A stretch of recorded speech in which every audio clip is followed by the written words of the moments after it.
బంగాళాఖాతంలో అల్పపీడనం, సముద్ర మట్టం పెరిగి జూన్ 4 తర్వాత ఒక నాయకుడి ప్రమాణ స్వీకార సభ.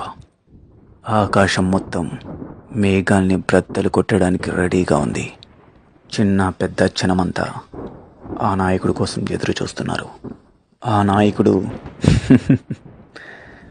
ఎమ్మెల్యే సాబ్.